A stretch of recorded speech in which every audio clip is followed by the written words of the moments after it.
Okay, I'm going to get started. Tonight's review will be totally different than Friday's that I did in the morning, which is posted on the topics page. And I also put the outline on the topics page. I'm going to go over a couple of things, then do some multiple choice questions, then would answer any questions you guys have. All right, again, looking at the practice, the last quiz and the redos, people are really getting the shifters wrong. And there's 11 questions on shifters on the unit test. Just want to go over some resources, which is the wrap, the supply. Wages increase, firms make less money, SRAS left. Wages decrease, firms make more money, SRAS right. I guarantee you there's a question either saying wages increase or decrease, and I might ask you which way it shifts or what happens to price and output. But you have to know wages increase, SRAS left. Wages decrease, SRAS right. Now the same thing with production cost. Production cost increase, SRAS left. Production costs decrease, SRAS right. And the same thing with oil prices. All right, well, there's a lot of resources. Wages, production costs, and oil are the ones they seem to ask a lot about. Another shifter, actions of government, business subsidies, business taxes, government regulations. And then the third thing is productivity, which is usually technology. I would say technology and the resources are the key shifters of supply that they ask the most. Shifters of aggregate demand, consumption, which is income taxes, because if they go up, you have less money to spend. If you go down, you have more. Wealth, stock, income, anything with the change of income. Okay. Investment, which is new homes, inventory or capital stock, government spending, and net exports. Right? Those are the shifters.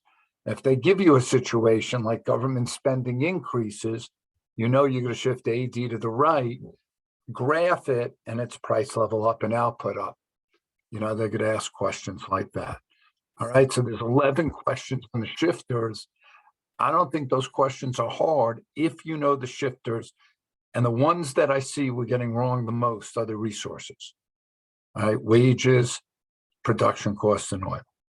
Anyone have any questions? You can either type it in on the chat or put on your mic. Any questions about the shifters?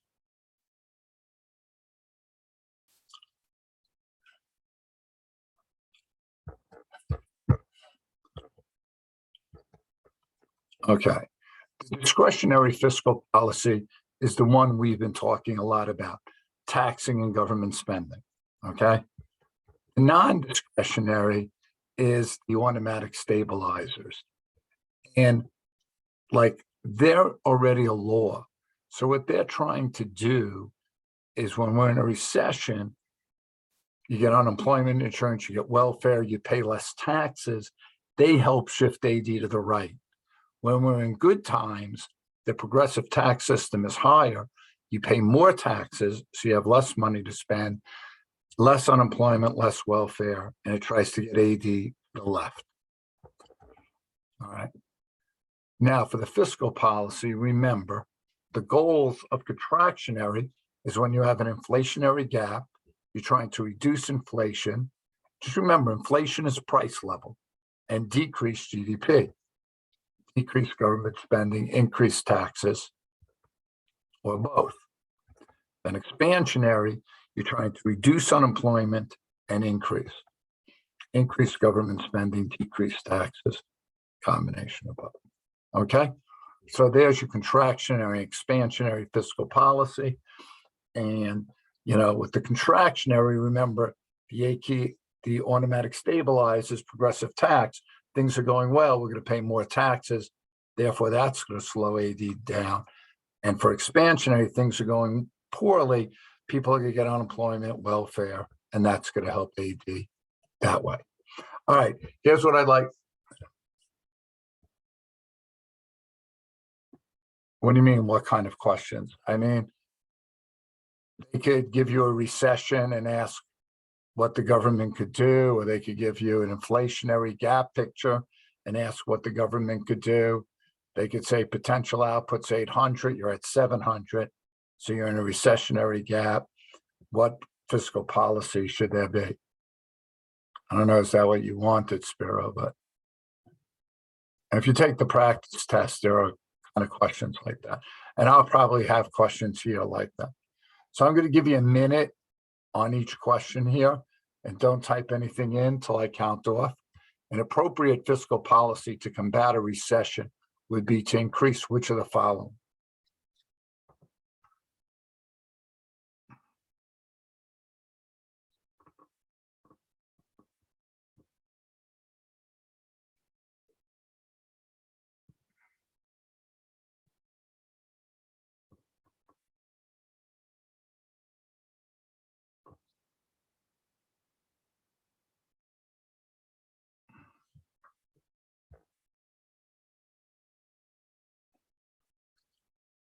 Okay, 1, 2, 3. What do we have here?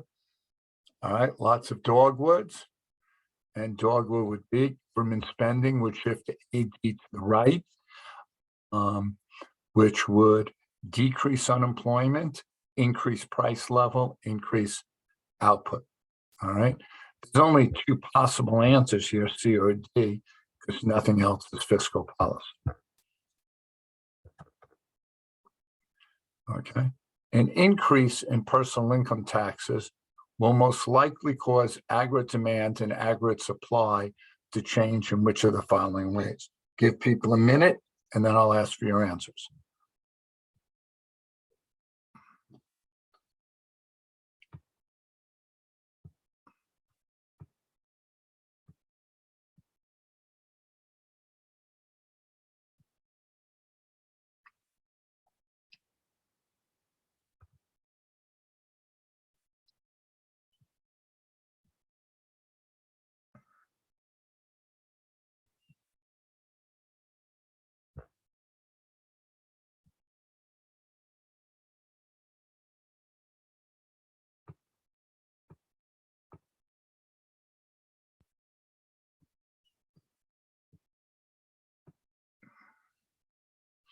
Okay, 1, 2, 3. What do we have? I saw a dogwood there amongst Caroline's. The answer is going to be C, personal income taxes. If they increase, you're going to have less money to spend, consumption down, aggregate demand to the left, but aggregate supply is not going to shift at all. Okay. Any questions on that?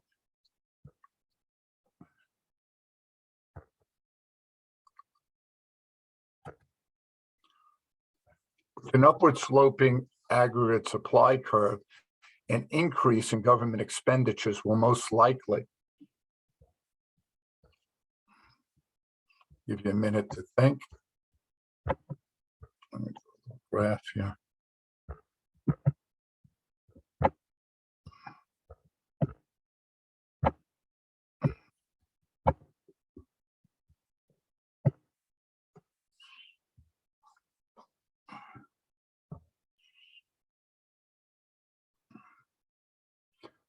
Okay, 1, 2, 3. What do we have? Got a C, I've got a D.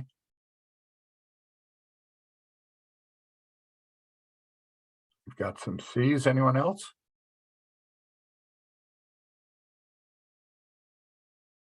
All right. Government expenditure is a shifter of aggregate demand, right? It's government spending. Aggregate demand is going to go to the right. The axis is real GDP. It's going to increase real GDP. What I'd also be on the lookout here for is it will increase real GDP, could also increase income, and it could also increase employment. So just when they get you to shift, just remember real GDP, income, and employment all on the bottom axis. All right. Anyone have any questions on that one? Wasn't a lot of people who answered that, so. If you have a question, just type it in or put it in the chat.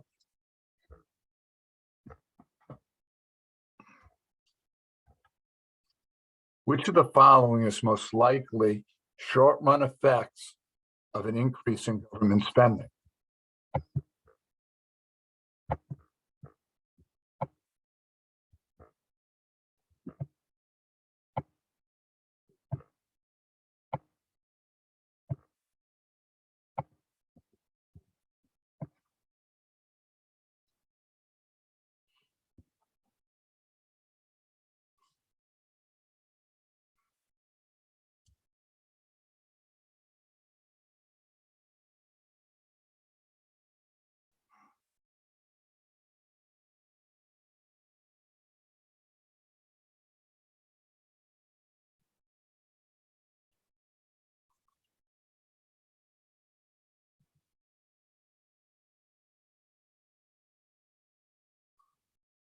Okay, 1, 2, 3, what do we have?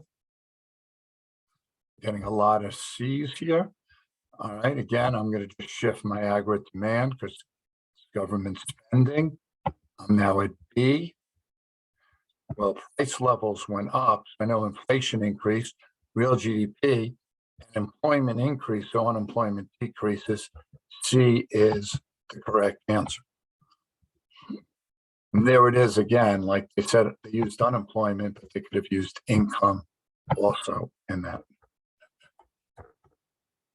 All right, just a reminder that MPS plus MPC equals 1. Okay. Here's what I want. Can you first just tell me, take a minute and calculate the initial government spending? How much should initially government spend?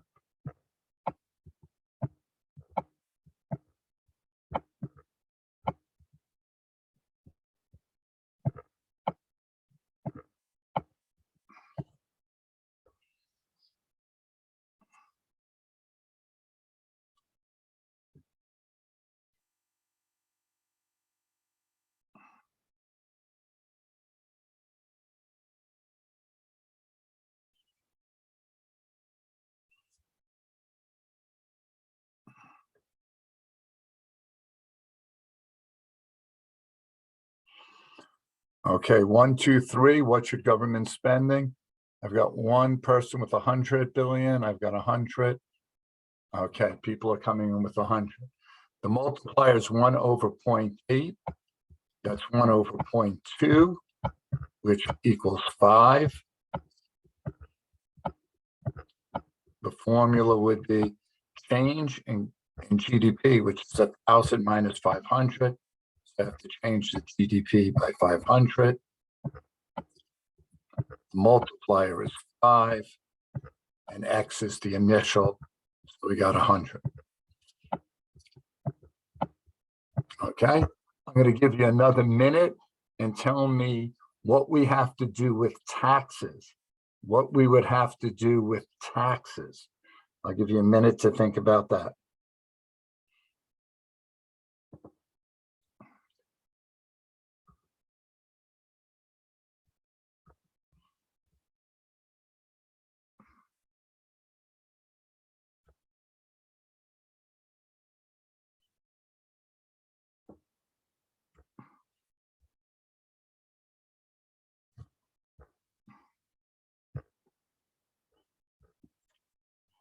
Okay, 1, 2, 3. What do we have for the taxes?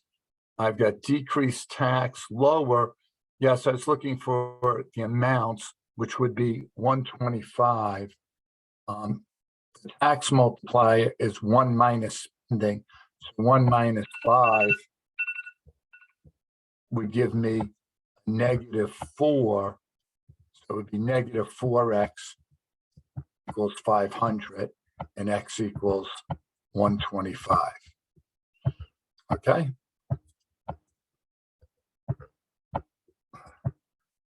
Okay.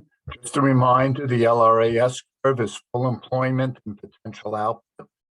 Full employment and potential output. All right, last thing I'm going to ask on this, I'll give you like 30 seconds to think about it.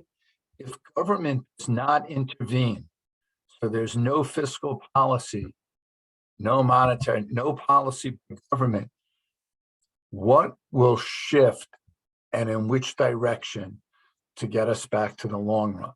So if there's no government intervention, what will shift and in which direction? Give you about 30, 40 seconds to think about that.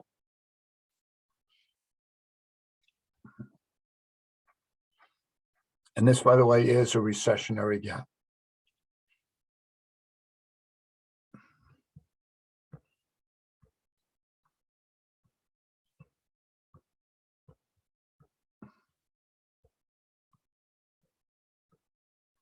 Okay, what do we got? What's shifting and in which direction? AS right, AS right. I got AD right. All right. If you're there by yourself, you're in a recessionary gap, you're making less output, you need less workers, the demand for workers decrease. Therefore, when it's time to negotiate wages, short on aggregate supply shifts right. Okay. Kyle, does that make sense to you? Yeah. Okay. Everyone just realize without government intervention, you're going to shift the short run aggregate supply curve. Any questions on that? I could see them asking that in a short answer. Multiple choice. Alicia, you shift supply because at 500 or, in the recession, you're making less output than potential output. You need less workers. So if the demand for workers decreases, when it gets to the long run and you're negotiating wages, wages are going to go down. Wages are a shift of supply to the right.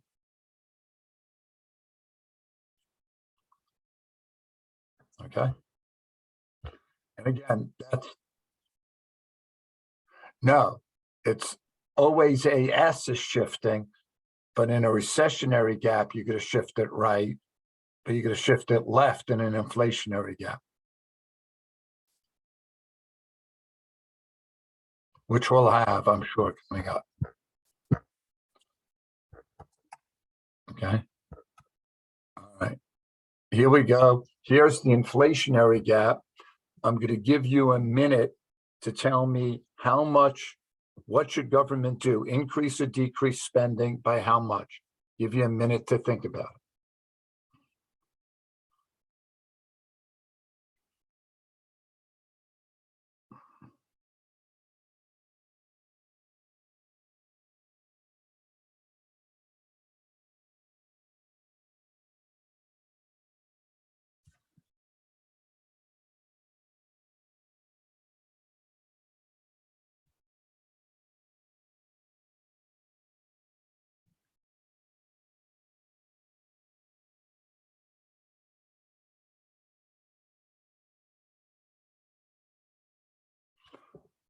Okay, 1, 2, 3, what do we have?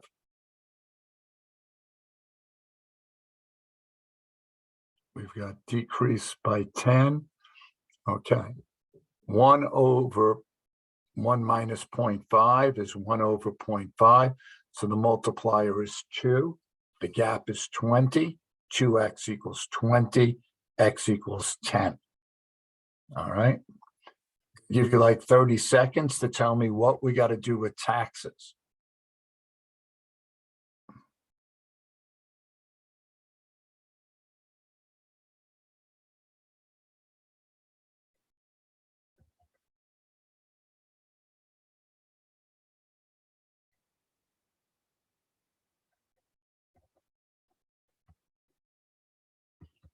Okay, what are we going to do with taxes? Okay, we're going to increase by 20. All right, now remember, if spending multiplier is 2, the tax multiplier is 1 minus the spending. So 1 minus 2 is minus 1. You want to decrease by 20. So negative 20 equals minus 1 times x. And you increase taxes by 20. All right, last question on this. If there's no government intervention, what's going to shift and in which way? Give people like 30, 40 seconds. What's going to shift in which way with no government intervention?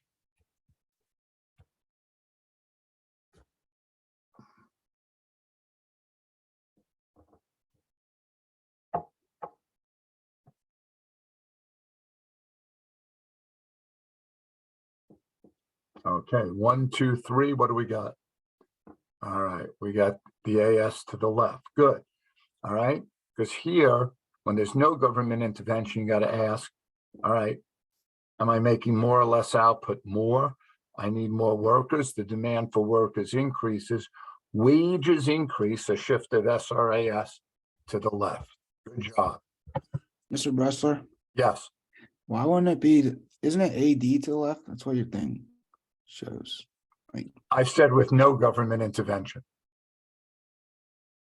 but like, why is it not AD to the left still? Because it's about wages, and wages are a shift of supply. Oh, so like it's always going to be AS no matter what. If there's no government intervention. Okay. And if there is government intervention, which is about taxes and government spending, those are shifters of AD. Oh, okay. All right. Yeah. Okay. Yeah. Okay. Okay. If the graph shows AD shifting left, because that's about government spending that we decreased and increasing taxes. I just asked an extra question that wasn't on there.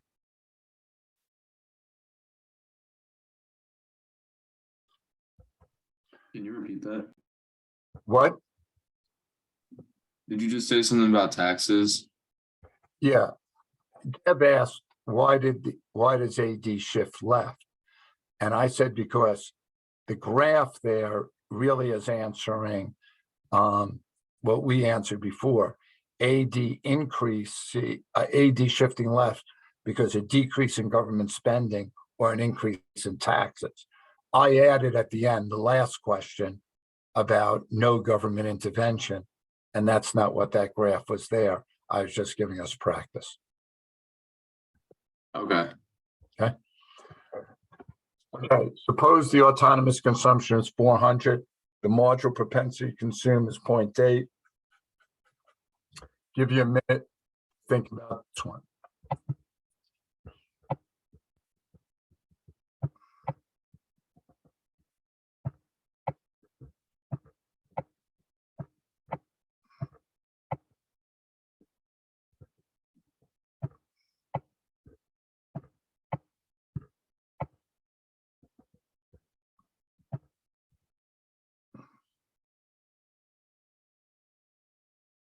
Yeah, Jeff, fiscal policy, because it's government spending and taxes will always shift AD, and SRAS because it's always wages. I mean, and then with no government intervention, it's always about wages, and that's going to shift SRAS.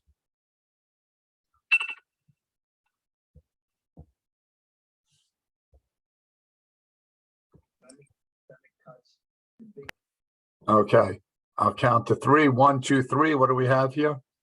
All right, we have some dogwoods, and all I'm going to do is, here's my formula. I'm just going to put in 0.8.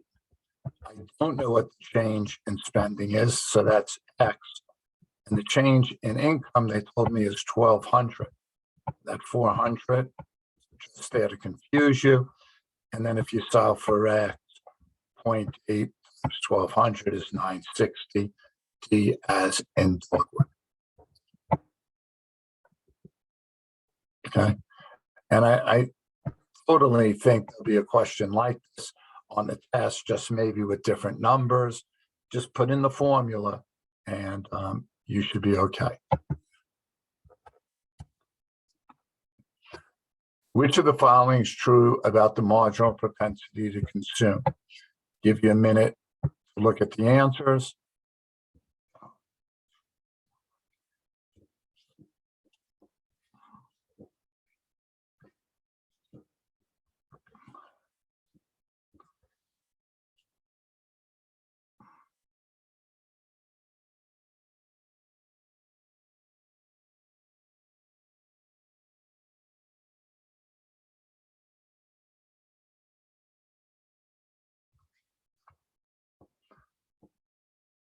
Okay, 1, 2, 3, what do we got?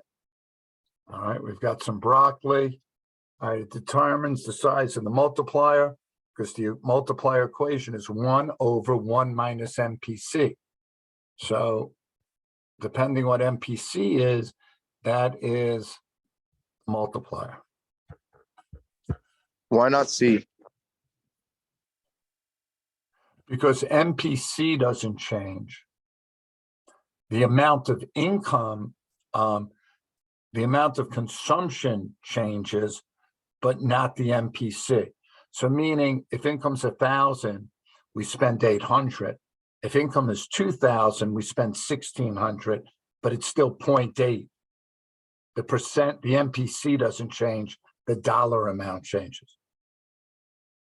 Does that make sense? Okay. In a closed economy with only lump sum taxation, the marginal propensity to consume is 0.75, a 70 billion increase. I'll give you like a minute to think this out.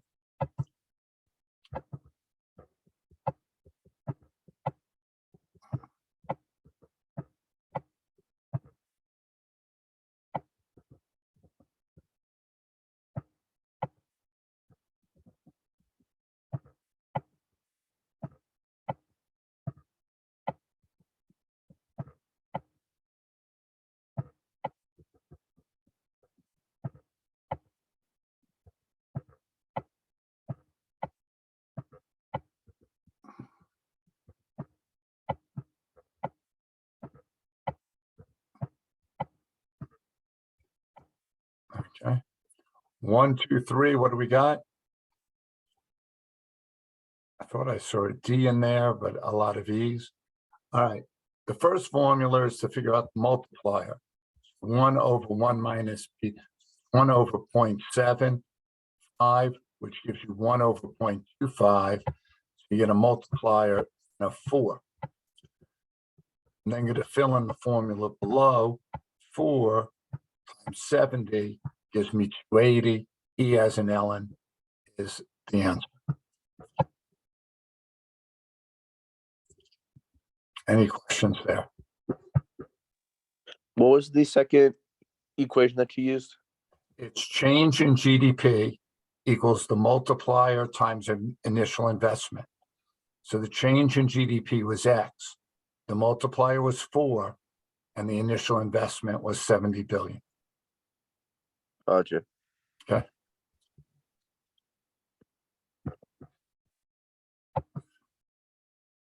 And on that the last day, all the formulas are on that sheet.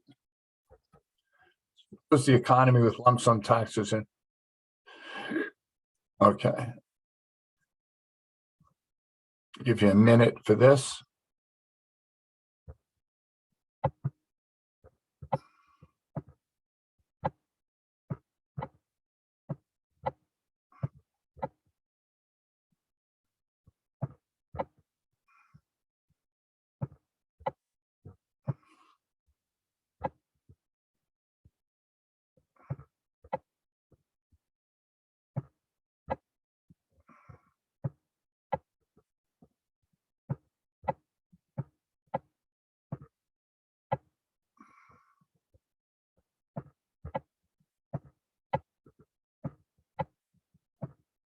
Okay, 1, 2, 3, what do we have?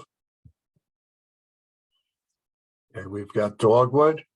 If we take 1 over 1 minus MPC, I've got 1 over 1 minus 0.75, 1 over 0.25, which is 4.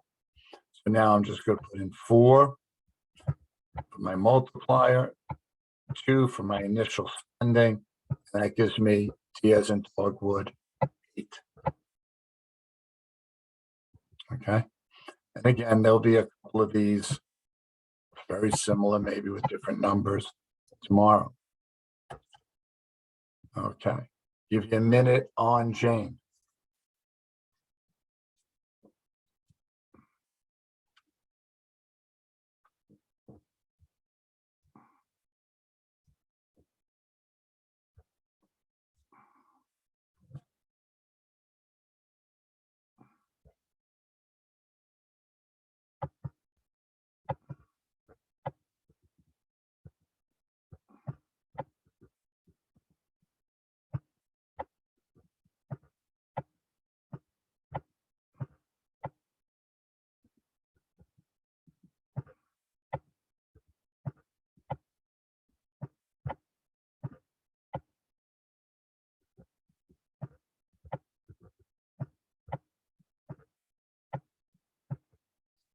Okay, 1, 2, 3, what do we got?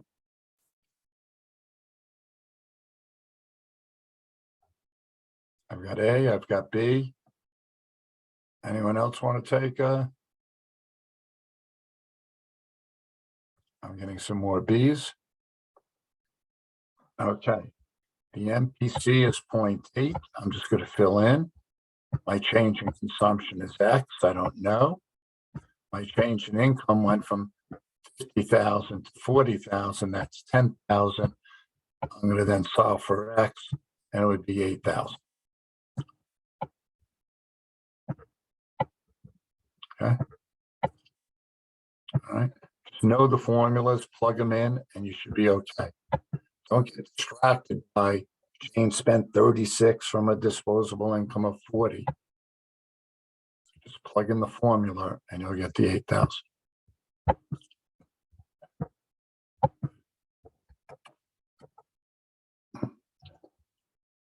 A high marginal propensity to consume implies which of the following? Give you a minute.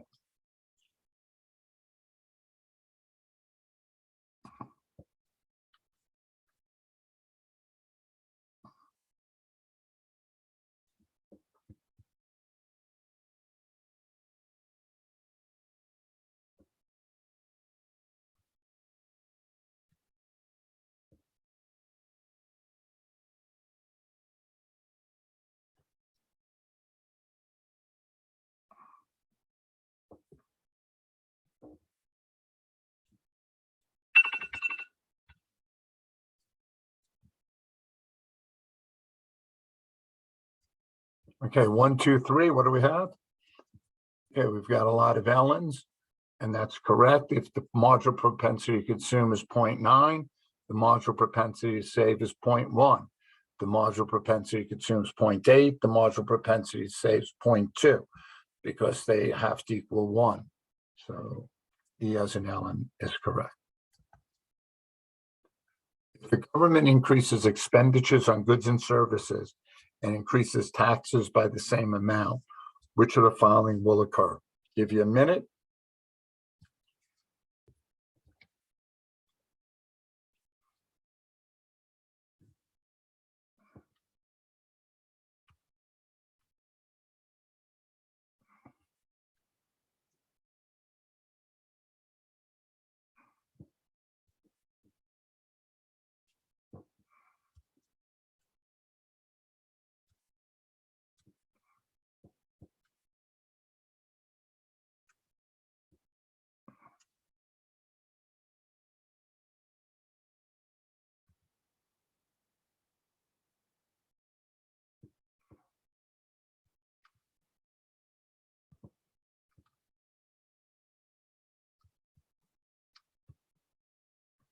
Okay, 1, 2, 3. What do we have?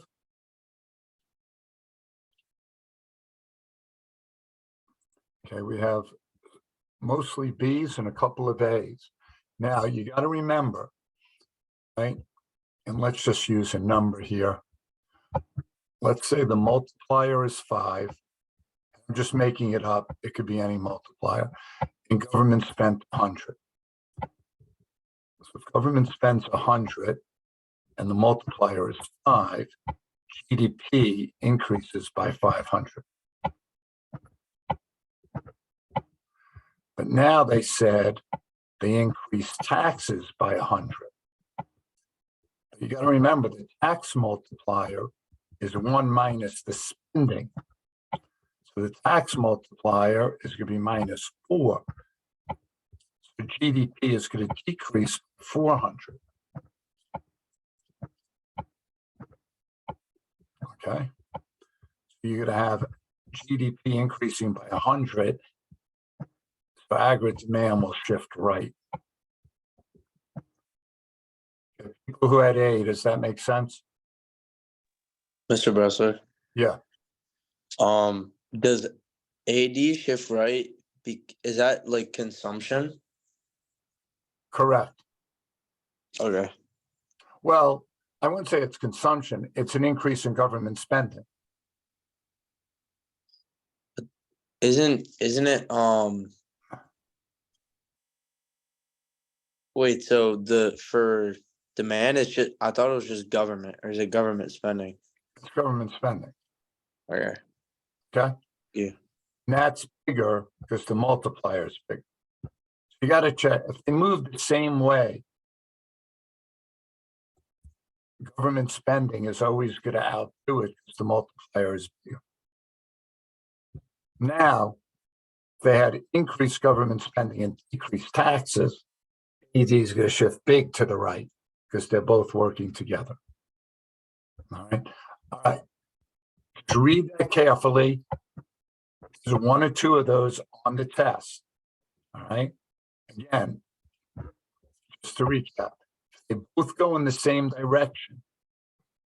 Taxes is always going to lose because the tax multiplier is less than government spending, than consumption, than investment. If they go in opposite directions, like increased government spending and decreased taxes, you have a big AD, right?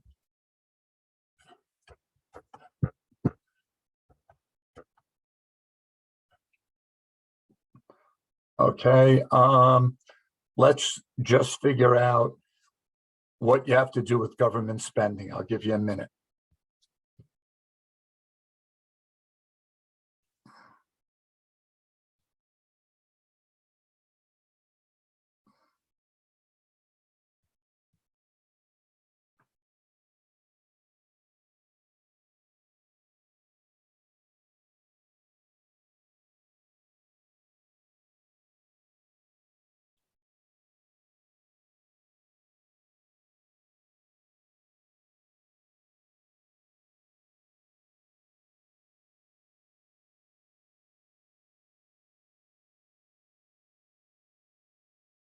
Okay, 1, 2, 3, what do we got? We're going to decrease by 5. Okay, the gap is 50. The multiplier is 1 over 1 minus 0.9, which is 1 over 0.1, which is 10. So you're going to get 50 equals 10x, x equals 5. All right, that would get AD to shift left.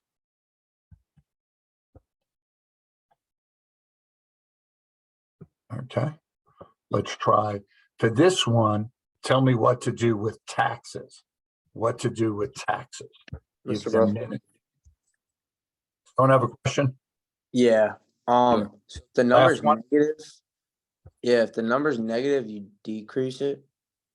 Well, here you want to decrease it because you have an inflationary gap. You want to get back to 50. So you're So- decreasing government spending by 5 because you're trying to get back. So decreasing government spending shifts AD to the left. Okay, and wouldn't you want to increase taxes? But yes, if I asked you about taxes on that one, you would have increased taxes, yes. Okay, and Okay. recessionary, you increase government spending, so it'd be positive? Right. And that's what we have here. You'd increase government spending or decrease taxes, so the taxes would be negative. Okay, thank you. Okay. All right, guys, let's just do the taxes on this one. What the amount is.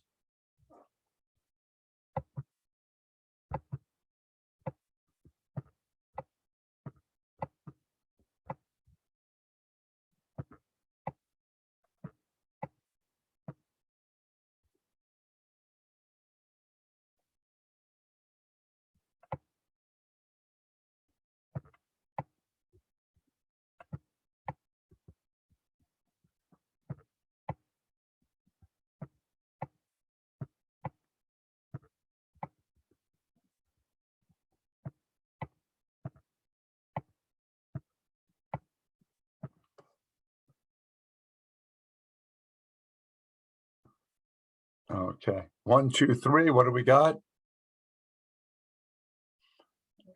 Okay, we got decrease by 50. All right, we want to change, we want to increase the GDP by 200. So I've got that. Multiplier is 1 over 1 minus 0.8, which is going to be 5. My tax multiplier is 1 minus the spending. So that's going to be -4. 200's gonna equal -4 times X, because I don't know what the tax is. So X is gonna be -50. All right, good job on that. Did you And say -50 or 40? -50. Okay, 'cause I got 50 doing something else. You know how to get, do you know how to get the spending multiplier? Yeah, but like I got 50 by doing 200.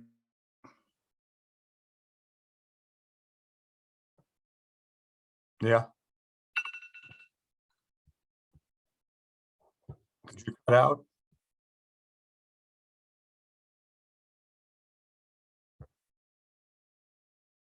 I didn't hear you. Okay.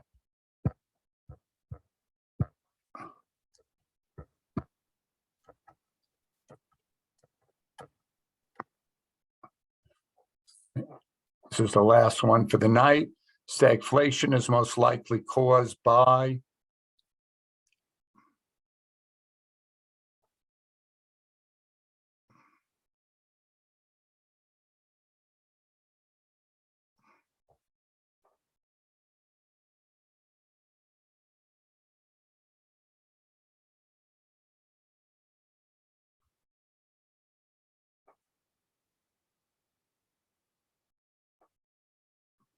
okay, 1, 2, 3. All right, we got D. Now remember, stagflation could also be called cost push inflation. So an increase in wages, SRAS to the left, stagflation or cost push inflation. Increase in oil prices, SRAS to the left, stagflation or cost push inflation. All right, anyone have any questions on anything? I will be in my room at 7:45 tomorrow. If you have any questions on the practice quiz or anything, but I'll take any questions you have now. Give you the time. Go. Can we go over 32? I don't really know what like a nominal wage is. Like I know Nominal what wages. Nominal wage would be the wage you get on your paycheck. It's what's sticky in the long run. I'm looking for question 32. If the economy is at point E, all right. So at point E, I have an inflationary gap, right? yeah. Okay. All right. So the questions to be asking, am I making more or less output than full potential? More output. If I'm making more output, do I need more or less workers? More workers. If the demand for workers increases, what's going to happen to wages? They're gonna increase. Right. And if wages increase, what happens to supply? Left. So E, nominal wages increase, short run curves just left. Gotcha. Okay. All right. I have a few other questions too, but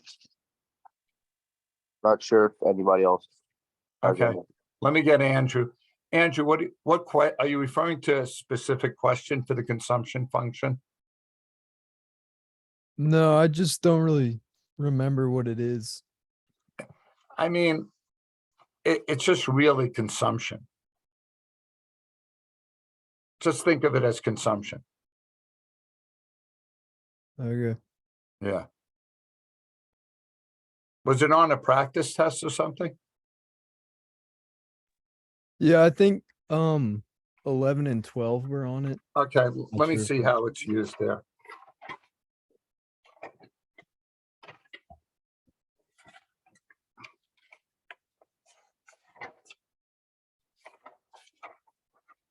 All right. Oh, I mean, all that's saying is if the marginal propensity to save decreases, the consumption function would be the marginal propensity to consume. And Yeah. And so they're just using the function as the same thing as consumption. Okay, Okay, that helps. Thank you. okay. Sparrow, did you have another one? No, Dev, tomorrow, I'm just gonna answer any questions anyone has. There'll be no formal, so if you have questions, you could just come in and ask me.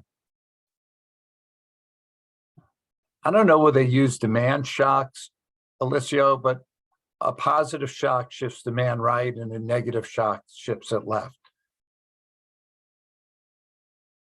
I don't think they use that term though on the test. Can we go over question 13?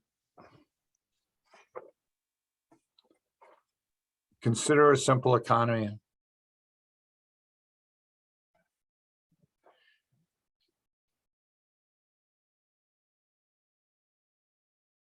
And the spending. Yeah, all right. So if the income is 400 and the MPC is 0.75, you should spend 300, right? Why would I spend 300? 400 times 0.75. That'd be 300. Correct? Okay, sure. All right. Are you saying sure, like yes, or? Right, because I guess you're doing 0.75 because you're doing change in Yeah, consumption over change in the income, income. right? Okay. All right, but now they're saying you spend 400. So 300 was spending like disposable income on things you wanted, but you spent 400, so the other 100 had to be autonomous consumption, which is things you have to have like rent and stuff like that and food. Alrighty. Okay. What else? Someone has question 37. So let me go find that.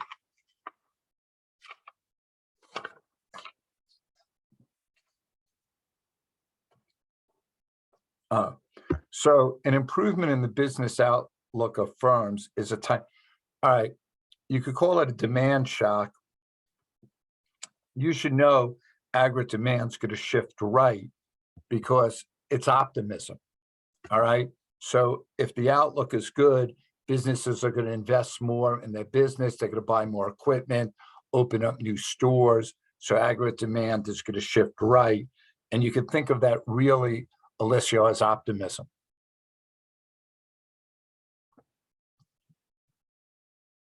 Did that make sense to you? Okay. So when you see a positive demand shock, just think optimism. And when you see a negative demand shock, just think pessimism.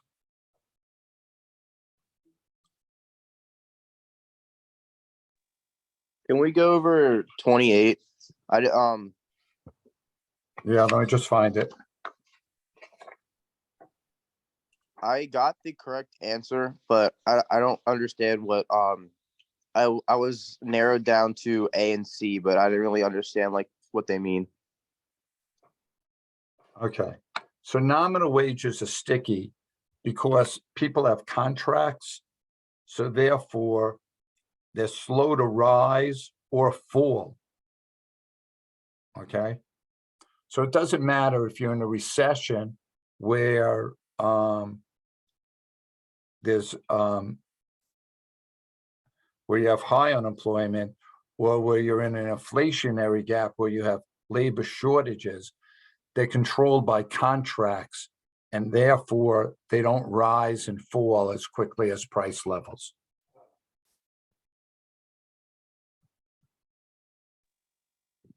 Does that make sense?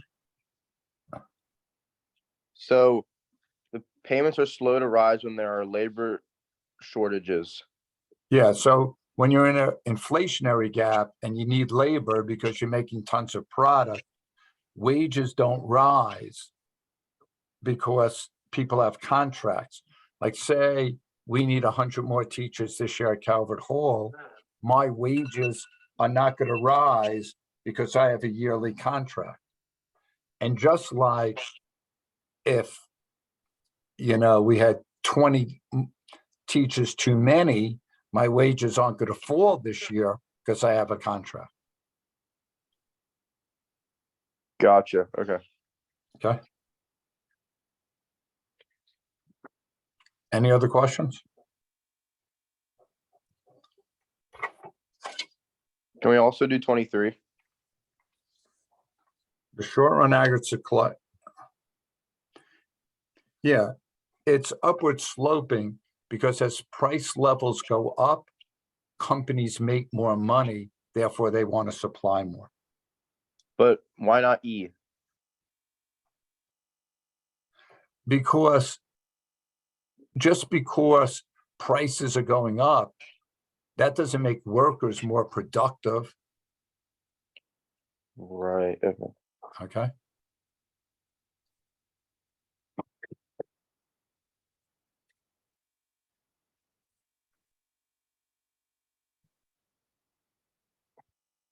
Then can we also do 17 and 18?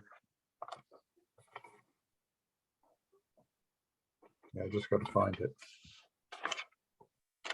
For whatever reason, okay, the interest rate.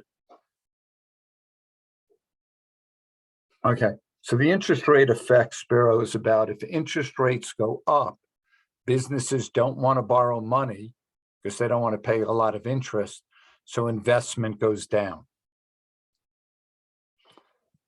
All right, and consumption goes down too because, like, you don't want to borrow money to buy a car. So that's why C is the answer. And then according to the interest rate effect, an increase in the price.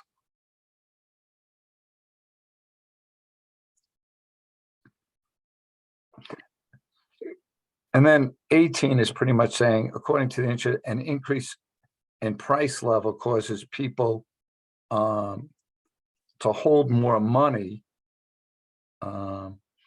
Because if you need more money to pay for things, so you got to borrow money, which increases interest rates and also decreases investment. So 17 is, let's go back to that. It's so if price levels go up, the demand for money increases, which drives interest rates up and investment down. And 18 is basically the same thing. I really wouldn't worry about those two because we haven't really went over interest rates yet because I didn't do money supply with you. So I don't think I put it on the test. Okay. Thank you. Any other questions?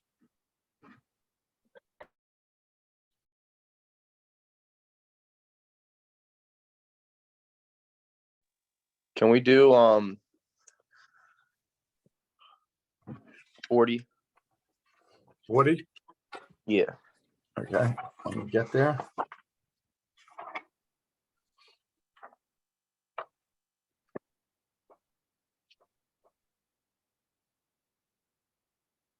Okay.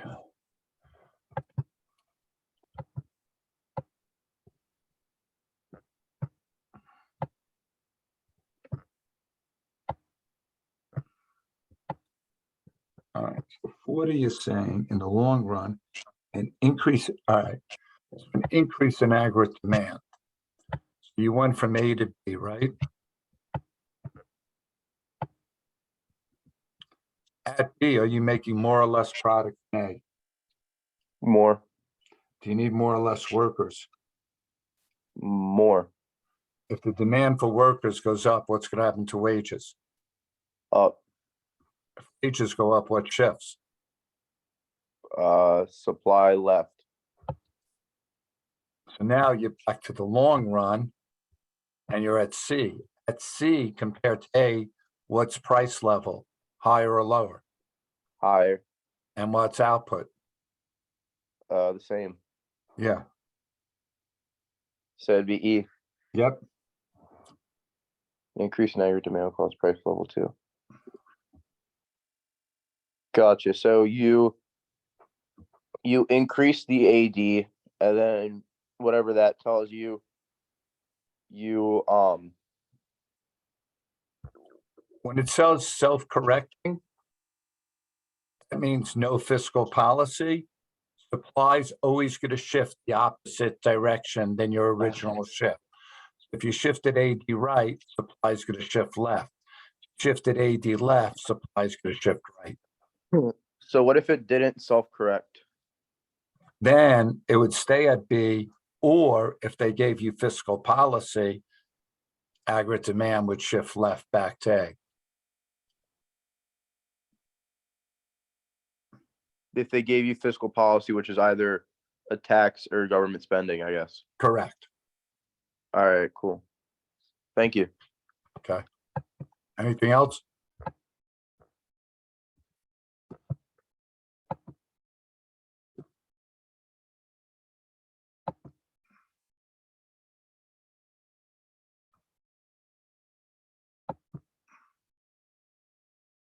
If anyone else has a question, feel free to chime in.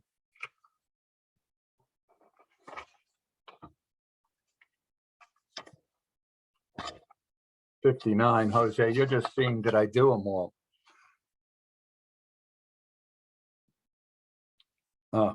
Jose, you treat transfer payments like you would, and you're not going to be responsible for this on the test because I didn't go over it, but you treat transfer payments like taxes. So if the households save 20%, so that means the marginal propensity to save would be 1 over 1 minus 0.2. So that would be, the spending multiplier would be 5. The tax or transfer payment multiplier would be 1 minus 5 would be minus 4. So 100 times minus 4 would be negative 400 billion. So GDP would decline negative 400 billion. And the reason the transfer, like unemployment and welfare, is the same like taxes is because people are not going to spend it all. They're going to save 20% of it and only spend 80%. Did that make sense, Jose? Anyone else with any of them? 60. You guys are just seeing, did I do them? Suppose the marginal prevent is 0.9.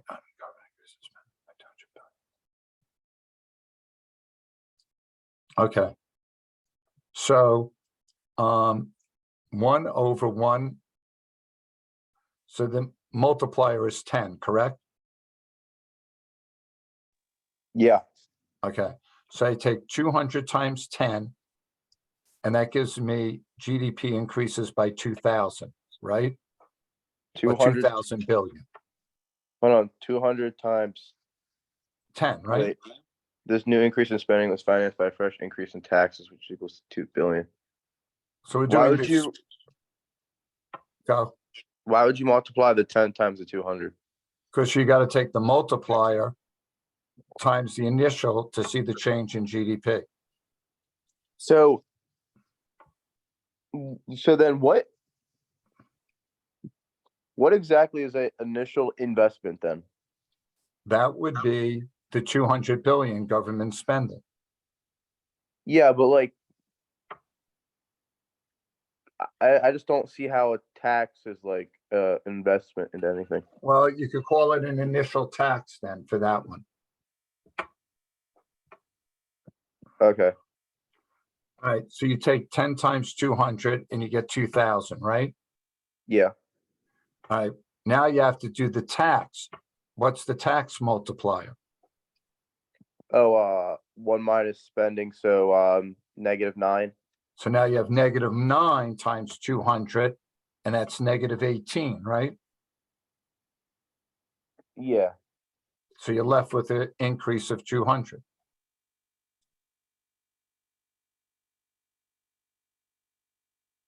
Right? 2,000 minus 1,800. As a result, GDP will be 200 minus 1,800. Right, because you're doing the GDP minus the tax. Right. Gotcha. Okay. anytime, we had this one on one of the questions. Anytime they're both going the same direction, government spending has to increase by more because the multiplier is bigger, Gotcha. okay? Anything else?